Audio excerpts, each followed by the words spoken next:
My name is Mahlangu. I'm the Provincial Minister from Mpumalanga for Economic Development, Environment and Tourism. Thank you.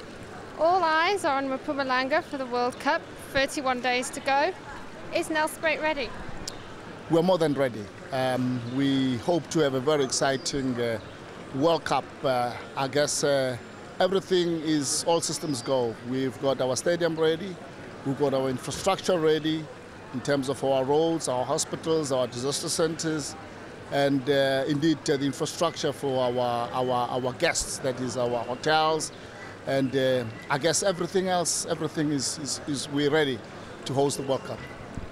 What does it mean to you and to Nelspruit to be hosting a World Cup matches? Well, it's indeed historic because for the first time in the history of Africa, we'll be having this major event. It means a lot. It means a lot because Mpumalanga, as we speak now, is one of the most exciting destinies in the country. I guess in the continent, I guess in the world. We have some of the most exciting features hosted in our province, and therefore for us to host the world and for us to expose what we have to offer the world is quite an exciting moment for us.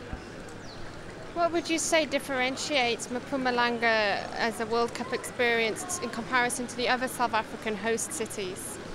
Quite a lot of features. For instance, if we were to just go one step back, 3.6 billion years ago, 40 kilometers from where the stadium stands is an area called Barberton. That's where the earth formations happened 3.6 billion years ago. It's the only area in the world where you find this anti-stepped rock formation.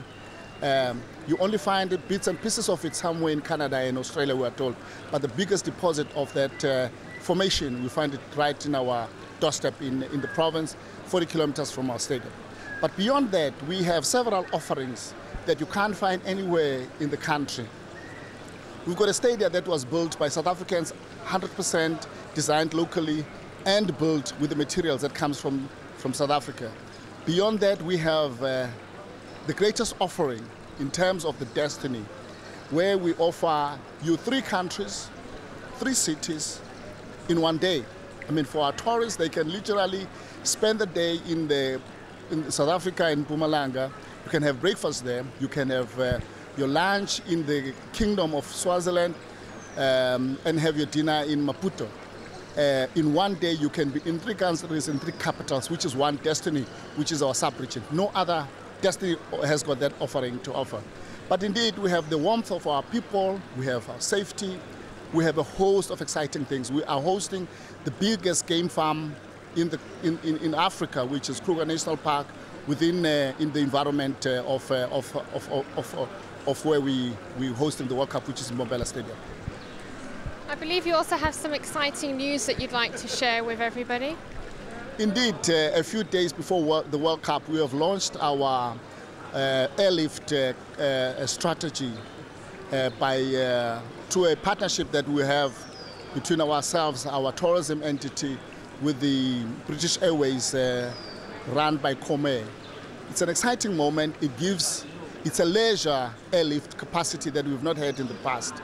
And we are happy that it has had quite a positive rippling effect to our destiny.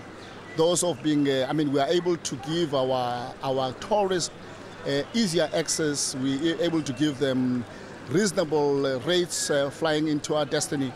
And indeed, it's a few minutes flight from the hub of Johannesburg to the destiny. It's about 32 minutes to 40 minutes, and you're there and you are exposed to this exciting environment.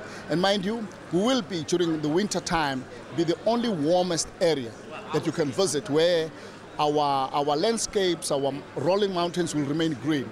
It's a very exciting moment indeed. The airlift capacity that we are presenting comes nicely, and it comes at an opportune time. But even beyond the World Cup, we'll have this capacity that will ensure that everybody who lands in our hub in Johannesburg can fly over to our destiny in a short space of time. You've mentioned beyond the World Cup. What legacy do you think the event will leave in your province particular? Beyond the World Cup, we are hoping, and indeed we are told that the biggest time when tourists come to a destiny happens post the World Cup. I think through the experience that people will have in our environs, post the World Cup, I guess we'll have a lot of people coming. I mean, we are currently standing at number 3, position 3 internationally as a destiny.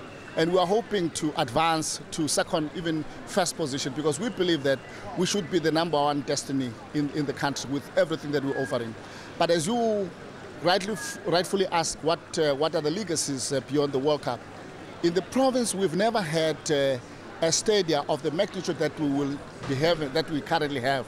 It's one of the best from where we stand, and we believe that with that facility and the other facilities, our hotels, our environments, our cleanliness, and a host of other things, our infrastructure that we are presenting, the new shopping opportunities that we have, the craft market, and a host of other things that have come up as a run-up to the World Cup will remain the legacy that post the World Cup, everyone who visits our province can really enjoy that destiny. But more than anything else, we are coming up with new products, your cultural tourism, your township tourism, and a host of other opportunities that we are exposing to the world. It is going to continue to be the best destiny that anyone else can visit. And we are saying, post the World Cup, everyone must just make sure, coming from everywhere in the world, that before you die, make a visit to our province. Because in the province, I already said that we have the formation of the world. But beyond that, we have very interesting destinies, one of them being God's window. We believe that that place is so beautiful that if you stand there and you look across the valleys, you can literally see our neighbors, Swaziland and Mozambique, on a clear day. And we believe that God was standing there after working for 6 days and said, wow, this is an area to stand and admire the world. Thank you. And lastly, who do you think is going to win the World Cup? South Africa first. Thank you. Thank you for talking to Breaking Travel News. Thank you.